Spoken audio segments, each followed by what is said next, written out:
This will be from Dr. Abe Springer, a professor from NAU's School of Earth and Sustainability, and he will be giving a presentation on the status of groundwater and the headwaters of Arizona's streams. Well, good morning, everyone. I appreciate the invitation and chance to come chat with you this morning. It's always fun to talk with a new audience about groundwater. I'm sure many of you, from being in Arizona, are very knowledgeable about water, but I'd like to share with you some updates on the status of groundwater in the state and the role it plays in contributing to the streams. The streams of our state, as you know, supply significant sources of water for our communities and cultures and ecosystems.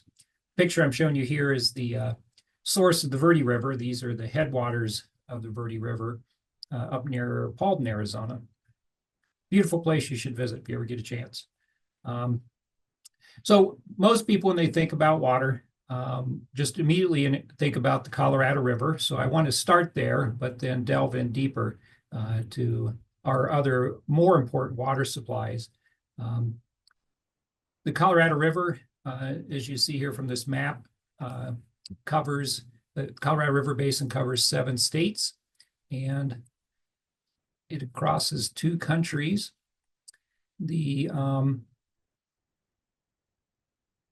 It's by size of river basin, it's the 7th largest river in the U.S., but by magnitude of discharge, it's much smaller. It's about the 20th river basin in the U.S. by size of discharge. The amount of flow that comes through the river varies widely from year to year. The constant low level is something we'll talk about, is the groundwater contribution. What varies significantly is the amount of snowmelt that gets into it from year to year.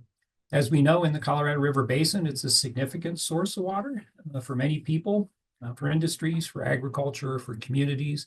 And we also know, and we see, and I can show evidence from specific places in the basin, that it's becoming drier and experiencing longer and more severe droughts. So generally more conditions of extreme climate on it. And we also know that the current flow of the river is insufficient to meet all the claims to the flow of the river. And I won't go into the surface water policy of the Colorado River today. I'll try to stick to the groundwater story. Within this same region, the same Colorado River Basin, there's some very large and extensive aquifers that supply groundwater. There's a very large amount of water stored in these aquifers. But of that water storage, there's been a significant amount of loss of that water from storage in recent years. This is some data analyses done by some remote sensing satellite data from some gravity satellites circling the Earth. The Colorado River gets extensive contributions from 2 major aquifer systems. And those aquifers actually supply the majority of the flow of the upper Colorado River Basin. There's always a misconception of people that the Colorado River is sourced from a glacier that melts somewhere upstream from the Coors Brewery in Colorado. And that is not the case. The majority of the flow comes from springs and groundwater that discharges into stream channels and places along the river basin.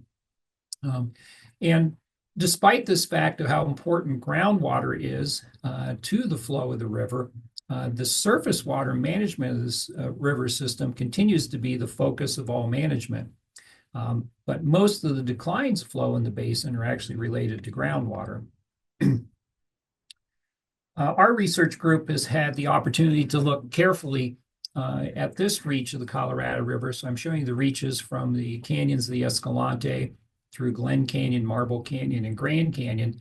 And those reaches alone, there's a number of springs and groundwater sources that supply about 5% of the flow of the river in this reach. An important one here, I'm showing you this picture, is Roaring Springs, which is the sole supply of water for over 5 million visitors to Grand Canyon National Park and all the employees that work there. Grand Canyon gets its sole source of supply from a spring.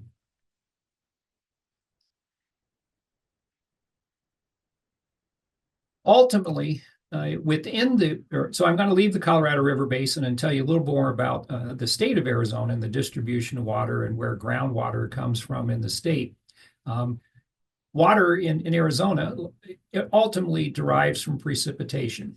And this is a map on the left showing the distribution of precipitation.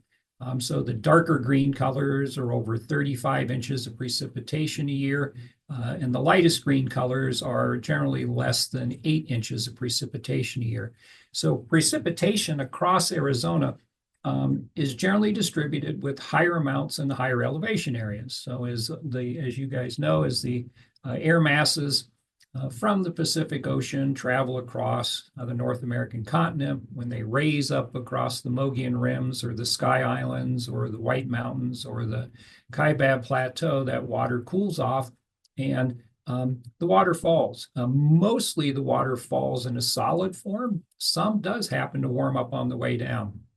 But the majority of precipitation in the Mogollon Rim in central and northern Arizona, more than about 60% of the precipitation comes as snow in the winter. In the southern part of the state, the majority of this precipitation comes in the summer during the monsoon season. So in our state, our aquifers are mostly recharged and get replenished based on the distribution of moisture shown on this map.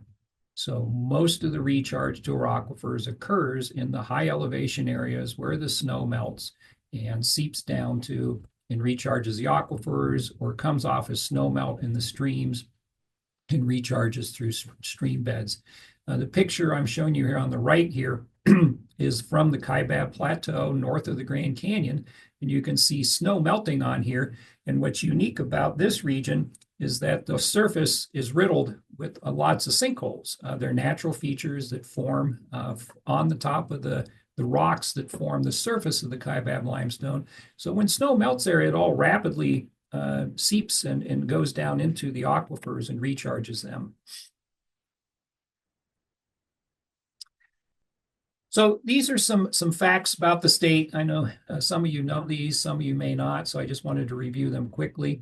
In Arizona, the majority of our water supply is from groundwater, over 40%. The next biggest source of water is water from the Colorado River, delivered either through canals or pulled off the river. And then rivers within the state, largely the Salt, the Verde, and the Gila rivers provide about 18% of the water supplies of the state. And the growing part of the water portfolio of the state's the reclaimed water. That's the only source of water in the state that grows as our population grows. The more people they are and the more water they produce, the more reclaimed water is generated from that.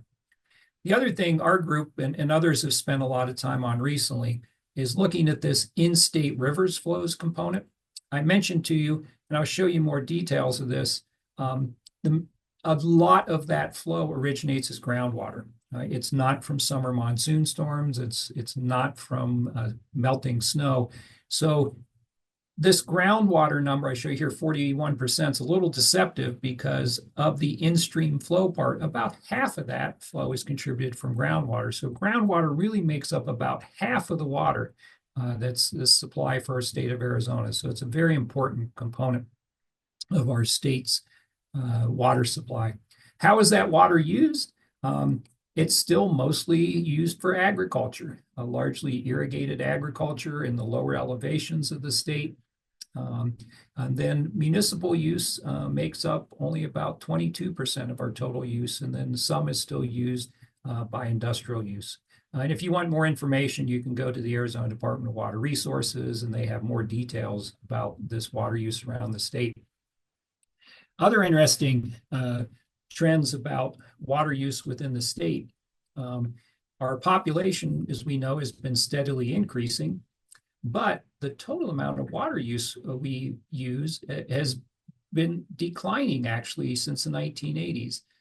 It peaked in the 1980s and has had some gradual declines, largely through innovative technologies, conservation, economic pricing factors, and other things have led to more efficient use of the water we have. So I do want to cross over for a moment now and talk a little about policy. Even though I'm a scientist, I'm a hydrogeologist by training. When you work with water in the state of Arizona, you can't devoid your studies from a knowledge of the intersections of water with law, policy, and management. And in the state of Arizona, to be able to be a water provider, so if you want to build a new subdivision, you have to secure a water supply to do that. And there's requirements in certain groundwater management districts of the state for what you have to do. And that's what this graphic on the right shows. Again, this is from the Arizona Department of Water Resources. And if you want to be a water provider, you have to demonstrate you have access to a 100-year water supply is a requirement. And these requirements are not just that the water is physically available, but you have to have a legal availability of the water. You have to have the financial ability to access and deliver the water, and the water must have some renewable supplies. So those criteria apply within these regions of the state. So there are what are called active management areas, or AMAs. These were created through Arizona statute in 1980 when the Arizona Groundwater Management Act was created. In these districts, which is where most of the people live in the state, there are regulations governing the management of water and having practices to strongly encourage conservation and better management of those supplies. So there are management criteria for how water is used within these areas. And many of you probably followed the news.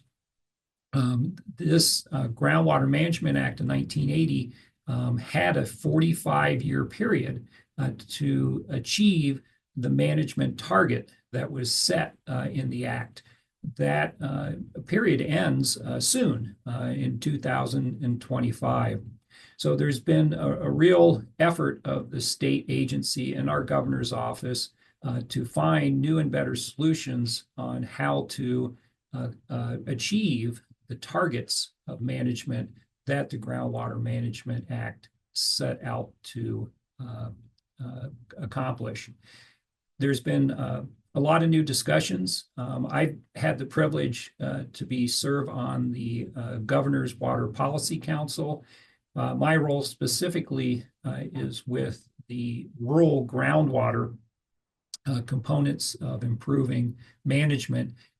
If you look at this map, you'll notice that the majority of the state, the white areas, don't have groundwater management imposed by the state in these areas. And this has been a topic of considerable discussion. It's not to say that different communities, counties, or places don't use the same criteria for management that are used within the active management areas, but there's no requirements to do that. And I talk about this a lot with students and various audiences, but the reasons for having, as you guys know from your work, having these criteria for regulations is to provide certainty. So the active management areas in the 100-year assured water supplies provide certainty to businesses, communities, universities, all kinds of places that they have access to water to allow them for the type of growth and development that they like to achieve. So I wanted to focus on the in-state rivers for a moment, and I was going to talk a little bit about the Verde River, then we'll talk about some other water supplies and the sources within the state so you get a sense of their current status. The Verde River, portions of it are designated as wild and scenic. They're beautiful places to float and visit. It's currently the longest free-flowing river within the state of Arizona. It has the longest reach of river that doesn't have a major storage reservoir on it. There are storage reservoirs on the Verde, on Bartlett and Horseshoe, and I'll talk about diversion structures within the Verde, but it's a very long free-flowing reach of river. The river is sourced mostly from groundwater, and it comes from some sources near the headwaters, which is the picture I'm showing you here. So the Little Chino Subbasin Aquifer, which underlies parts of the Prescott Active Management Area, where the town of Chino Valley is, some carbonate aquifers north of that, and then an aquifer to the west, adjoining basin called the Big Chino Basin. And I'm not going to really describe the issues with water supply and the future of the Verde headwaters, but there are concerns, and they relate to planned utilization of water within the Big Chino subbasin and how that will influence the natural groundwater discharge that supports this perennial reach that starts the Verde River. So this is, explain this chart for a moment.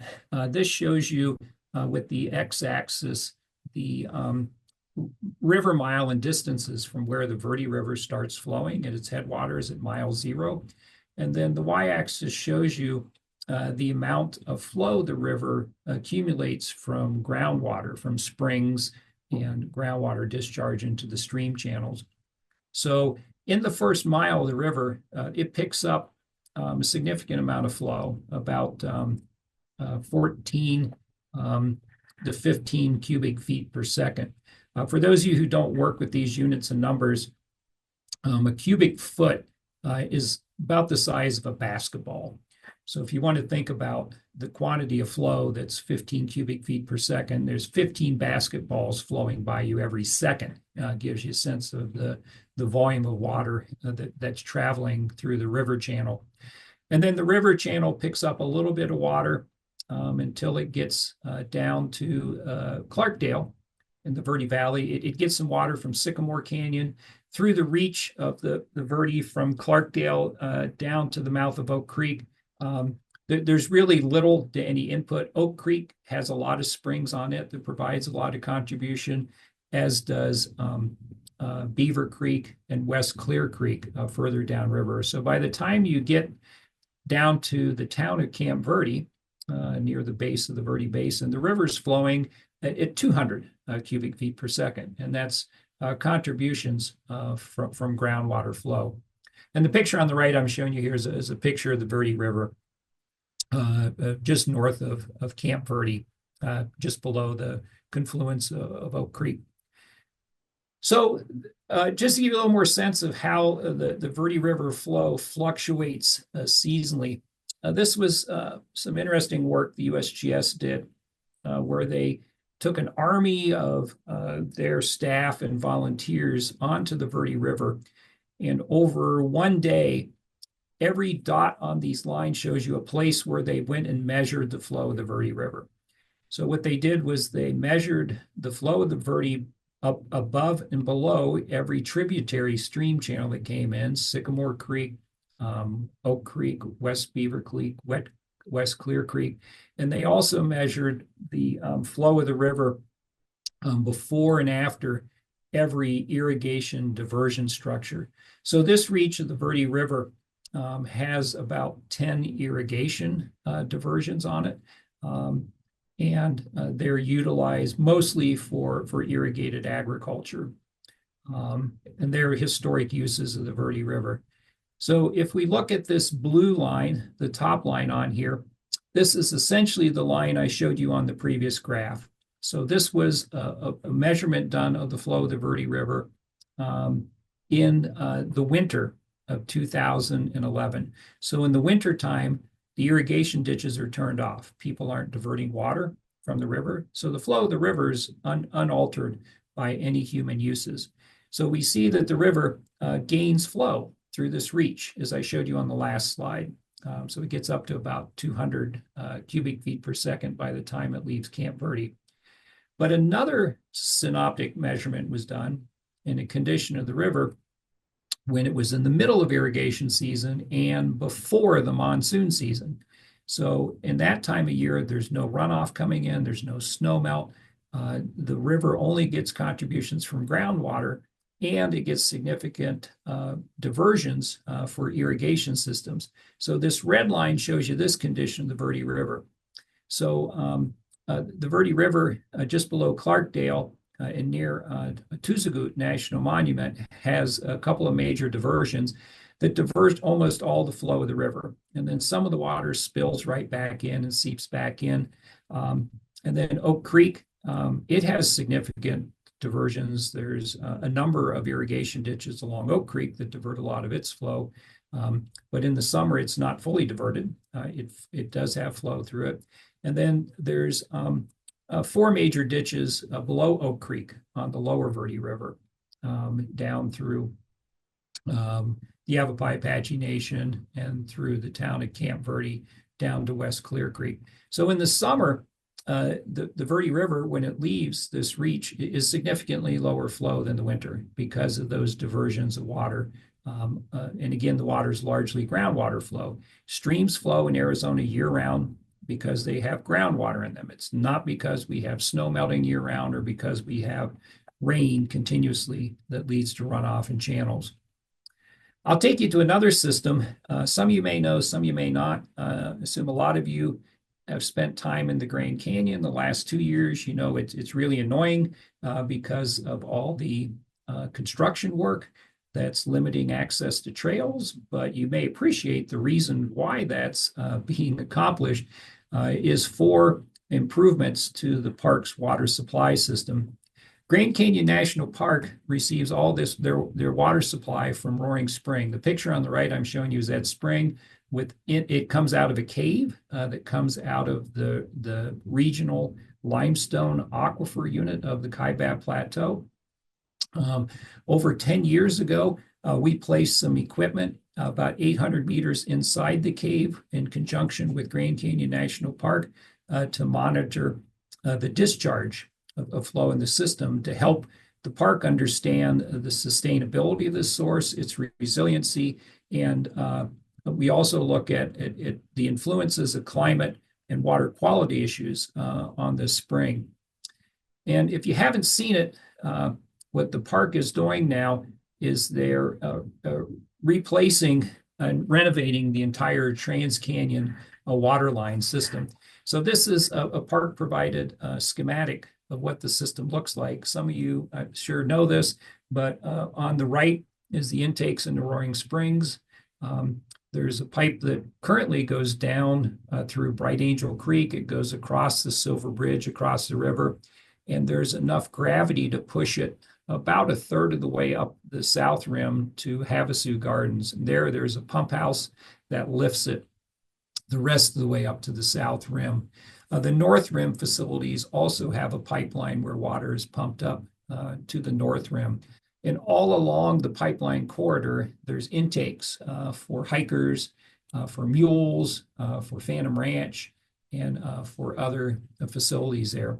The system is being renovated in the following way. The pipe on the south rim up to the rim is being replaced by slip lining. So a slip line is being put inside the old combination original aluminum and replaced steel pipe to make it more stable and less resistant to failure. And on the north rim, from the source, they're going to maintain the water line down a few miles to Cottonwood Campground, but most of Bright Angel Canyon is really subject to intense flash floods, high energy events that frequently knock out and break the pipeline. So that piece of pipeline is going to be abandoned, and instead at Phantom Ranch, an intake is going to be put in the stream bed deposits where water will be withdrawn from water in the alluvium under Bright Angel Creek at Phantom Ranch. It'll then go through a new water treatment plant, and then there'll be new lift stations at Phantom Ranch, which will lift the water up to Havasu Gardens, and then the existing lift stations that will take it up to the south rim.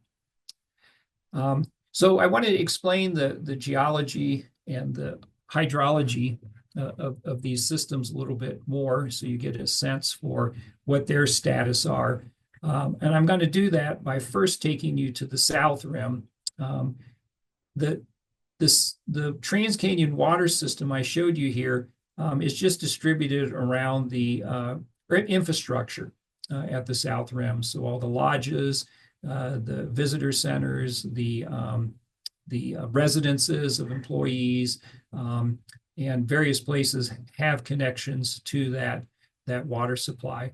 But once you get outside of that corridor, and if you hike and backpack within the canyon, the pipes don't go to remote sites in the canyon. You have to rely on the presence of backcountry springs through most of Grand Canyon water supply because you can't carry gallons and gallons of water for most access. One of these important sites is a place called Cottonwood Spring. So about 20 miles west of the South Rim Village is a Grandview Point. And from Grandview Point, you can hike down to the river or to some beautiful inner canyon sites and desert sites on the way in. One of those is this place here called Cottonwood Creek. Cottonwood Creek is sourced by a number of perennial springs. So just like Roaring Springs, but these are much smaller. They don't discharge. They're not considered enough to be, a large water supply. But if you're hiking and you camp down here, you depend and rely upon collecting and filtering that water for your source of water. So in the South Rim, the springs occur about 3,000 feet beneath the surface, and they occur at the base of these limestone units, and then they daylight. They feed some beautiful cottonwood, willow channels or other types of lush riparian vegetation and support other abundant types of life and organisms. At this spring, we've had the benefit of a lot of monitoring data, collaborations between NAU, the U.S. Geological Survey, and Grand Canyon National Park.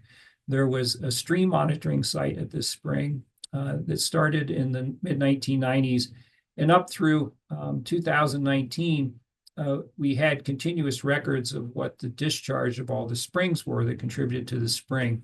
And they all showed a significant decline in flow, meaning that the aquifers are dewatering.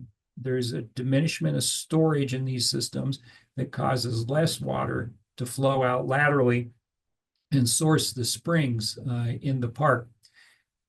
That spring actually turned from a perennial spring over that period of time to an intermittent spring. So this upper right graph I'm showing you shows the number of days at that spring where we did not record flowing water. So it didn't flow year round. That's how dry as the springs were starting to become.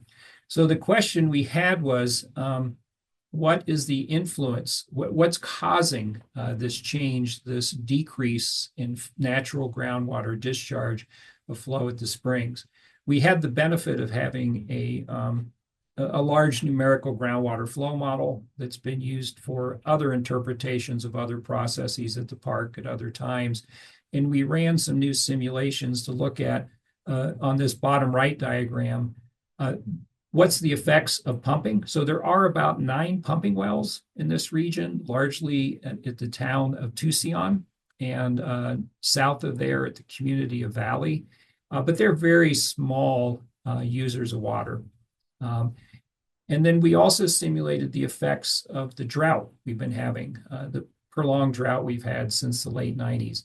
And this yellow line shows you the effects of both pumping and climate change. So the decline in stream flow is definitely correlated to our drier climate.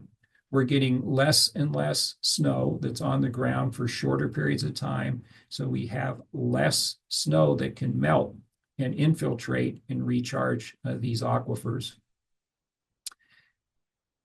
When we look at how our groundwater systems, how does water get through 3,000 feet of rock down to these springs in the Grand Canyon or other places in Arizona?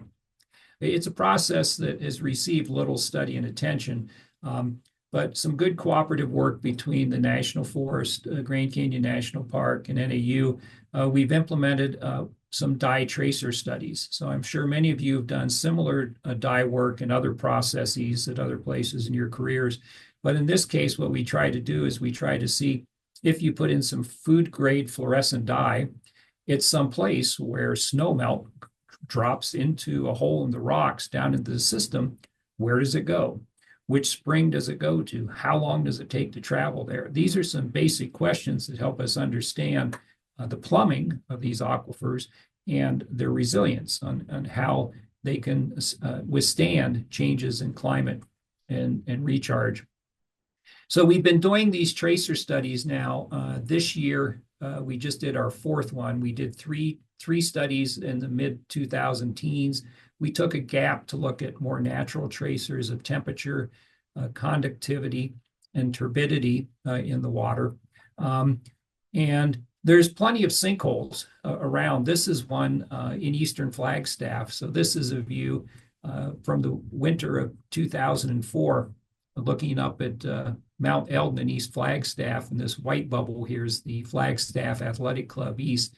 And this is right by the a big sinkhole called the Bottomless Pits.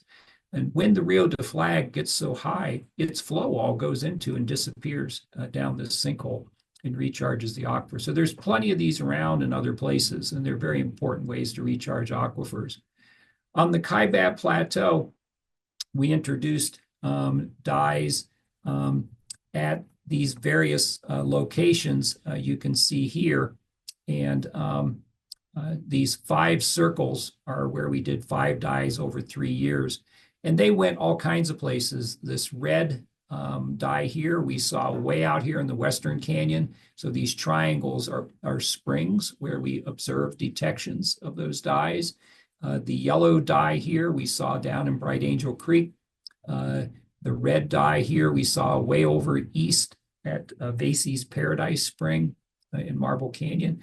But this blue dot here, we actually saw at Roaring Springs. That's the only dye we saw. The other ones we thought would go to Roaring Springs, but like most of these studies and these types of geologic units, flow is very complex and has very tortuous path lines that it follows to get from sources to sinks.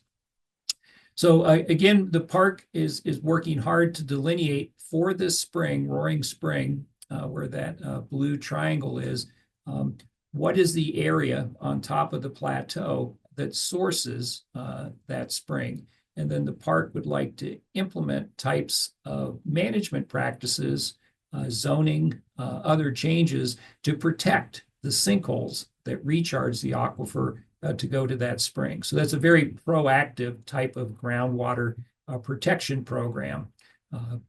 We see that water flowing through these systems very quickly. So you probably all have the conventional wisdom of thinking, well, in Arizona, all our water is billions of years old and it never gets there. It takes a long time to move. That's not the case in these systems. So water in these sinkholes goes to these springs within the order of days when there's significant snow melt moving through the broken up rocks and the conduits and caves and things in there. So the aquifers have these flow systems that are complex. Some's really fast flow, some's really slow flow. So the reason they flow year round is that really slow flow component that gets slowly refilled and slowly discharges. And that's what supplies the base flow and keeps all our perennial streams across Arizona. So we have this wonderful Arizona Board of Regents project, the Arizona Tri-University Recharge and Resiliency Project, that's looking at how to better manage recharge across the state. So we're also looking at ways we can better capture excess water when it's available that isn't already allocated for some other user. So in stormwater settings or in changes of forest management or changes in range management. And we're trying to see how we can better capture that water and recharge it and store it and deliver it as a supply to people in the state. So this was funded by the Board of Regents. It was at the request of the Arizona Department of Water Resources. We're into our second year of that. I just want to show you one preliminary result of that project. This is a work from a student at NAU, which looks at a term of what's called the base flow index. What the base flow index says is of a stream at a stream measurement point, what percent of the stream flows from groundwater, what percent from surface water. So this map on the left shows you for these various river unit basin sizes in the state of Arizona, what fraction of the stream flow is contributed by groundwater. So these dark blue areas shows you the lower salt, the upper salt, Cataract, some of these other river basins. More than half of their flow is contributed from groundwater. Or if you look at the southern part of the state along the border, these white areas are places where the streams get very little groundwater flow. So there's not many aquifers that contribute to them. Some near zero or low amounts. So in high elevation areas, we find that the groundwater base flow is generally more than 50% of the flow. In the deserts, is generally less than 20% of the flow. We're using, because the state doesn't have recording stations everywhere, we're using some machine learning techniques and artificial intelligence to simulate what the base flow is in reaches where we don't have measurements. And that's what these two pop-up maps here are showing you for the San Pedro Basin in the southern part of the state, and Havasu Creek up in the northern part of the state. So these are things we'll be rolling out over the next year or so to help the state water agency better manage it and hope our water, and hopefully look for more ways to enhance the water resources of the state. So that was a pivot point and transfer to talk more about groundwater management. I started the presentation with this, and I'll end with this. Arizona is a state that has a groundwater management practice. It's really considered a reasonable use. It's not managed with surface water. Groundwater and surface water have separate management and law within the state of Arizona. The permitting of wells is governed by our state's Department of Water Resources, and they do the protection of that. And what I'm showing you here are the other states within the Colorado River Basin and the groundwater allocations they use. And this is a map view to look at the same information.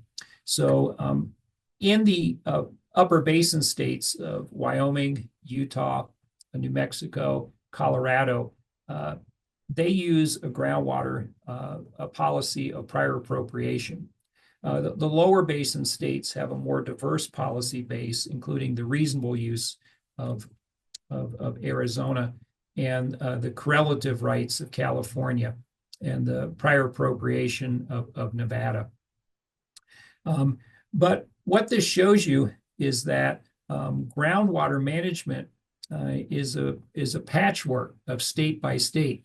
There is no federal groundwater management practice, program, or policy with the U.S. It's left to individual states. And on the diagram on the right shows you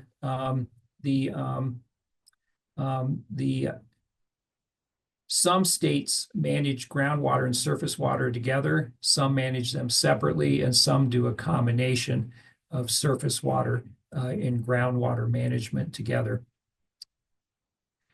So to summarize this policy part, and I'm going to read these because I'm not a policy person. My colleague who does this doesn't want me to mangle what I described for you here, but as we've just looked at here, governance of groundwater is largely devolved to states in our U.S. system.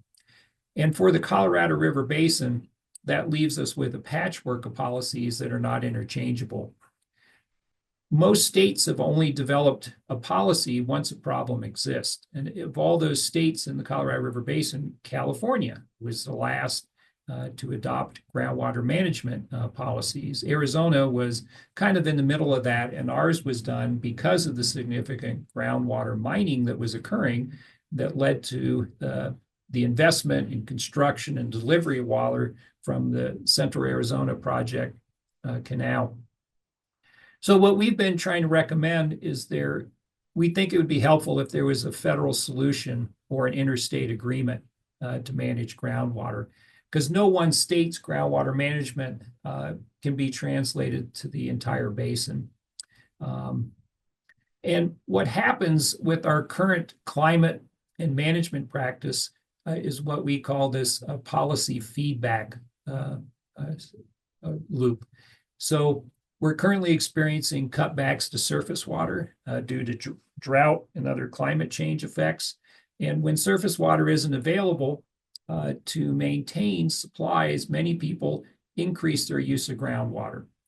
And what that does is it decreases the amount of water stored in aquifers and diminishes the amount of groundwater that can discharge to provide water to surface water. And then that decreases the amount of surface water in lake levels fed by groundwater, which leads to more surface water cutbacks. So most of these states do not acknowledge this connection of surface water and groundwater. So at a minimum, acknowledging this connection would really help prevent continued overallocation of the groundwater use. And without those changes, there are concerns about this loop affecting the supply of millions of people who depend upon this system. So if you want to look up this paper, it's out there. And it makes these recommendations of this, what we recommend is a coordinated basin-wide management system, potentially similar to the law of the Colorado River that manages surface water. So maybe we need a Colorado River Basin groundwater compact. So just to summarize, give us some time for questions. The discharge of the Colorado River is dominantly supported by groundwater discharge. And it's significantly supported by springs at the headwaters. We looked at rivers within the state, a few examples, and saw how their perennial flow and sources are contributed from groundwater. Climate change and a policy feedback loop threaten the future reliability of groundwater as a source for the Colorado River and the rivers within the state, the Verde, the Salt, the Gila, and other perennial tributaries to them. Federal level solutions or an interstate agreement are needed to help solve the policy problem. And one such solution could be a Colorado River groundwater compact equivalent to the surface water compact that we all know and exists today. So I thank you for your attention. And hopefully that was for many of you, some informative background on groundwater and its contribution to surface water in the state and the trends we're seeing in that. And I'd be happy to take questions if we have time for any, Travis. All right, awesome. Thank you so much, Dr. Springer. Yeah, that was very fascinating.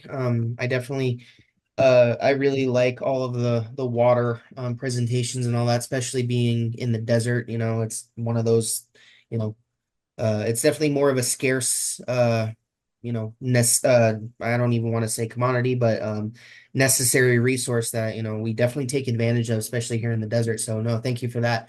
I do apologize for a little bit of the confusion a little bit earlier, but yeah, if you do have any questions, please put them in Slido. I know I did say put them in the chat during my presentation, but it's just easier for us to keep track of everything when they are in Slido. So please feel free to put your questions in Slido, and we will start running through them now.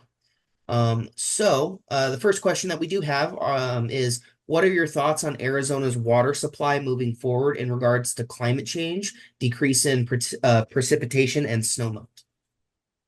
Yeah, that's a good question. I tried to give some examples of some of those trends from where we do have reliably statistically significant measurements. We all know there's an increase to more extreme climate events. So it's important that when we look to managing our systems, we build them with the ability to handle more extremes. One example is another thing urbanization does is it generally creates more stormwater. So there's an opportunity to handle, manage, and benefit from that excess stormwater and potentially find ways to store that. I'm a proponent for groundwater storage of that because it improves the quality of the water and diminishes the amount of water that's lost through evaporation if you store water at the surface. With the snowmelt issue, Again, the same issue. If we need to better design our storage and delivery systems to be prepared for the changes in climate that we expect. Arizona, as I showed you, has a very diverse water portfolio. We have a mixed groundwater, we have a mixed renewable surface water, and uh, we can all do better managing that to make sure that water is available for everyone in the future. Right, great. So next question is, how often are the groundwater supplies being monitored in Arizona? It's a good question as well. The Arizona Department of Water Resources has the mission for monitoring groundwater within the state. They maintain a network of index wells in all the aquifers distributed around the state. They visit some of them personally and monitor them once or twice a year. Some have continuous monitoring equipment on them. The U.S. Geological Survey also has some continuous monitoring programs for different aquifers in the state. Within the active management areas, notably Phoenix, Pinal County, and Tucson, they also utilize a unique type of geophysical method called gravity. They have some physical monuments in concrete set, and they have an instrument that accurately measures the gravity of the subsurface.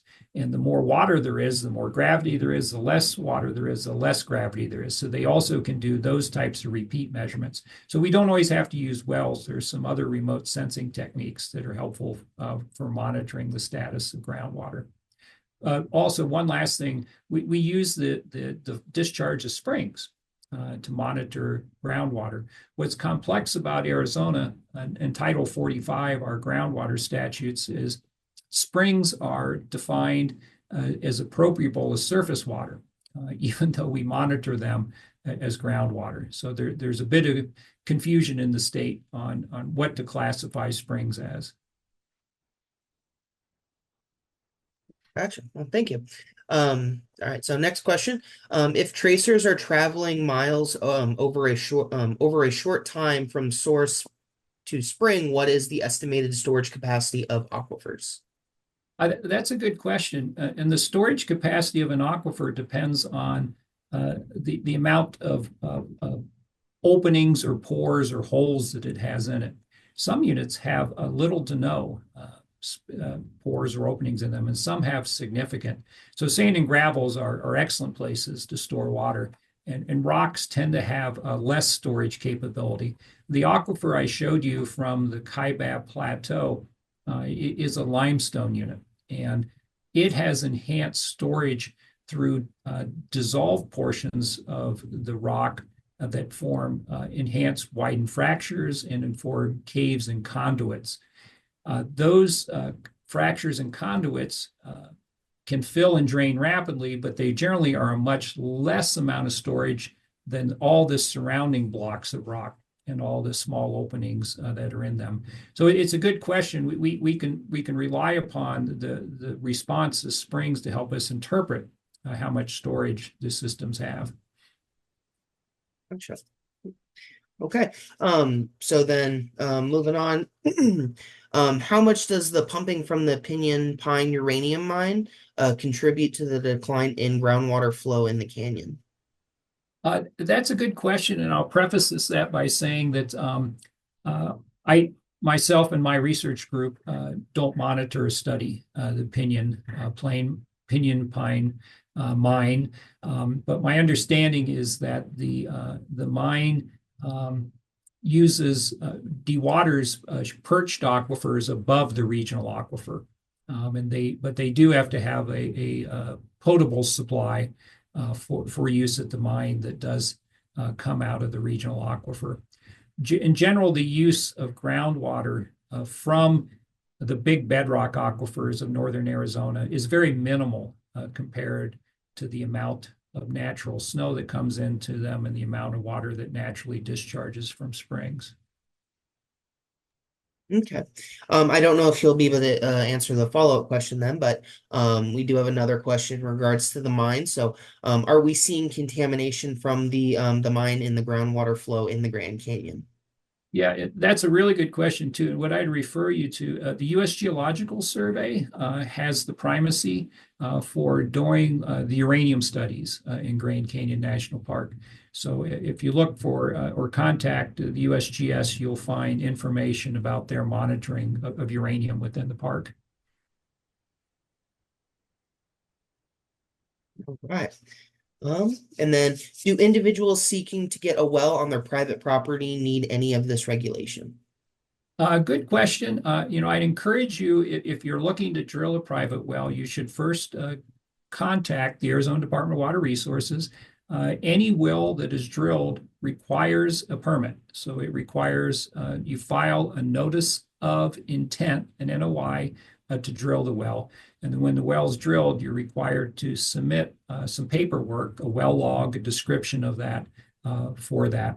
The corollary question is, are there regulations on that once you drill it? And that depends on whether you're in one of the groundwater management districts or you're in a rural part of the state.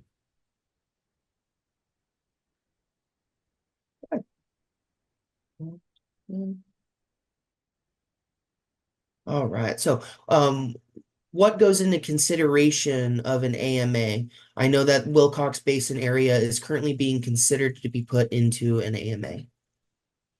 Yeah. The concern is if groundwater is being extracted at rates greater than it's being replenished naturally and artificially. So the management practice that's used for an AMA is there has to be a long-term balance between groundwater withdrawals and natural and artificial recharge and replenishment of the system. So generally, rural areas have had concerns about there not being that long-term balance, and there being more withdrawals than are naturally and artificially replenished. So that's where the state views it has the ability to provide technical resources and assistance to rural areas to help them improve their management and planning.